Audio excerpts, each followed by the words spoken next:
Shalom, salam sejahtera bagi kita sekalian.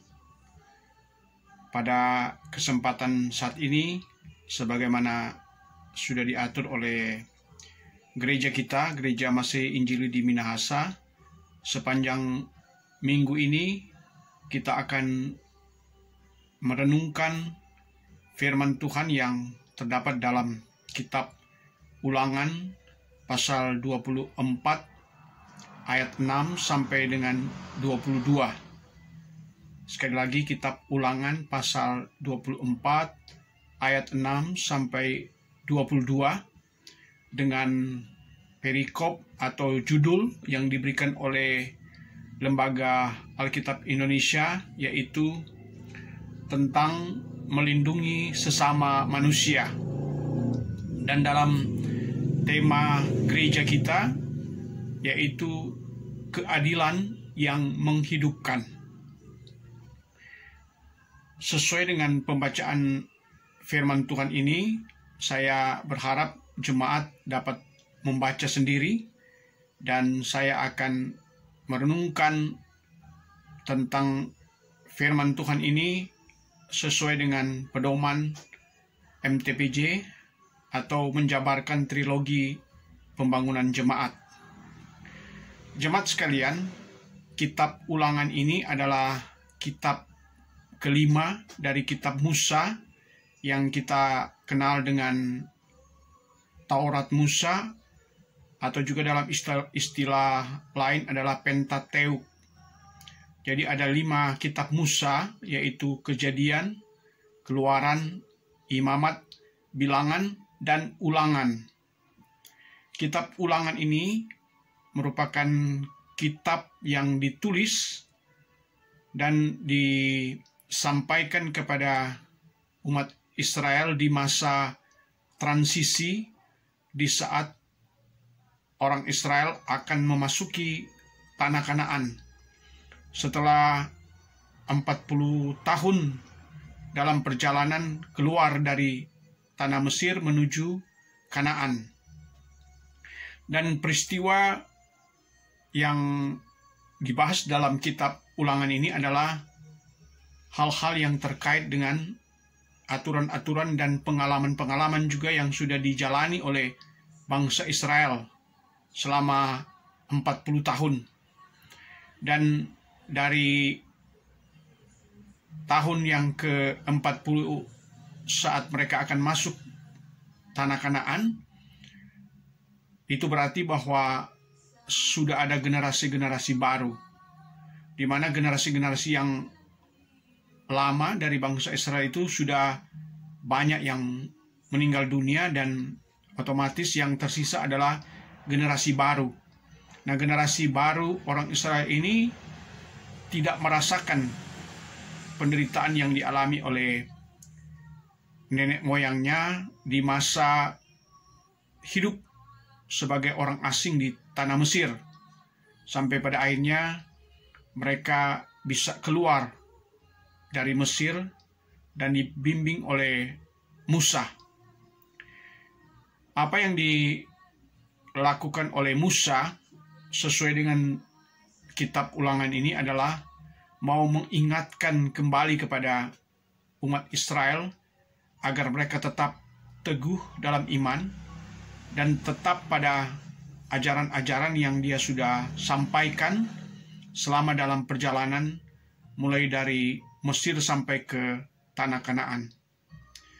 Di saat memasuki tanah Kanaan ini, Musa tentu merasa perlu untuk mengingatkan kembali kepada bangsa Israel agar tidak melupakan Tuhan Allah yang telah menuntun mereka keluar dari tanah Mesir untuk masuk ke dalam tanah Kanaan, tanah perjanjian yang disebut juga dengan tanah yang kaya susu dan madunya. Dalam pengajaran Musa ini adalah tentang hal-hal aturan dalam bermasyarakat, berjemaat, di mana keadilan dalam kehidupan itu penting. Berbicara tentang keadilan memang sesuatu yang diidam-idamkan oleh semua orang. Tapi kadang-kadang untuk mewujudkan keadilan dalam suatu komunitas, dalam suatu bangsa, dalam suatu umat, memang sulit sekali untuk dilakukan. Sebagaimana diungkapkan oleh Musa dalam kitab Ulangan ini, aturan-aturan tentang bagaimana orang tidak memberi beban kepada orang lain, misalnya tentang menggadaikan sesuatu yang justru gadaian itu menyulitkan kehidupan orang. Salah satu yang disebutkan di sini tentang bagaimana Musa mengingatkan untuk tidak membuat orang menjadi sulit dengan digadaikannya batu kilangan. Ya, batu kilangan ini adalah alat untuk membuat tepung. Dan kalau sudah digadaikan, orang yang menggadaikan itu tidak bisa hidup lagi karena itu adalah sumber kehidupannya. Jadi soal gadai-menggadai ini ternyata sudah ada sejak zaman dulu. Saat ini saja kita tahu bahwa untuk meminjam uang, orang membutuhkan jaminan. Orang harus menggadaikan sesuatu agar dia memperoleh pinjaman.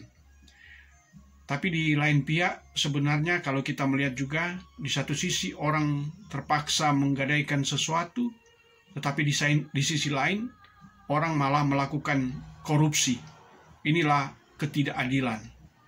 Atau juga dalam kehidupan sehari-hari kita melihat bahwa banyak sekali ketidakadilan, di mana orang yang kaya, orang yang berkuasa semakin kaya, semakin berlebihan, sementara orang-orang yang susah, orang-orang yang miskin semakin susah. Inilah ketidakadilan yang kita lihat. Bagi kita sebagai umat yang percaya, sebagai gereja, tentu harusnya melihat setidak-tidaknya di lingkungan kita. Bila ada orang-orang yang susah, yang mengalami kesulitan, maka gereja harus mengambil peran agar orang-orang yang mengalami kesusahan, mengalami kesulitan dapat diberikan pertolongan. Bukan sebaliknya, gereja mengabaikan orang-orang yang mengalami kesulitan dan kesusahan. Di tengah-tengah juga kita mengalami pandemi COVID-19 saat ini, banyak sekali orang-orang yang mengalami keterpurukan. Karena itu, saat inilah bagi kita untuk mengambil bagian dalam membantu setiap orang yang mengalami keterpurukan atau kesulitan ekonomi. Dan sebagaimana juga kita ketahui, setiap tanggal 1 Mei kita merayakan Hari Buruh Nasional.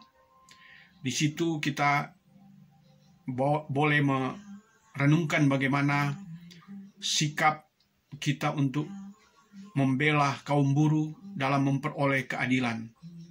Pemerintah, penguasa, pengusaha, dan semua yang terlibat dalam kaitan dengan buruh ini hendaknya memberikan sesuatu yang dapat mencerminkan keadilan itu sendiri. Sehingga kaum buruh ini juga boleh hidup, boleh mendapatkan berkatnya sesuai dengan apa yang dia sudah kerjakan. Inilah yang menjadi perenungan bagi kita. Dan kembali saya sampaikan bahwa apa yang disampaikan oleh Musa ini merupakan suatu bagian dari aturan-aturan kemasyarakatan, di mana di saat orang Israel akan memasuki tanah Kanaan, memasuki wilayah baru, maka dibutuhkan aturan-aturan yang jelas. Kalau di kitab Taurat ini, kitab Musa ini, kita bisa membandingkan dengan aturan hukum yang ada di Indonesia. Di Indonesia ada undang-undang dasar, ada undang-undang, ada peraturan pemerintah, ada keputusan presiden, ada keputusan gubernur, ada keputusan bupati, keputusan wali kota.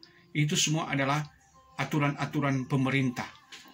Sebagaimana juga dalam kitab Taurat, di mana Undang-undang dasar itu sama seperti 10 hukum Allah, yang turunannya adalah aturan-aturan yang sudah disampaikan oleh Musa. Dan dari Musa, tongkat kepemimpinan itu kemudian dia serahkan kepada Yosua. Yosua juga menjalankan, melanjutkan apa yang sudah disampaikan oleh Musa kepada bangsa Israel.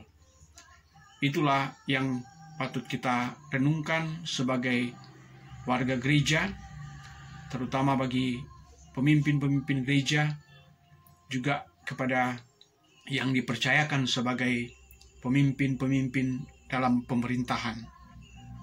Demikian dan terima kasih, Tuhan memberkati.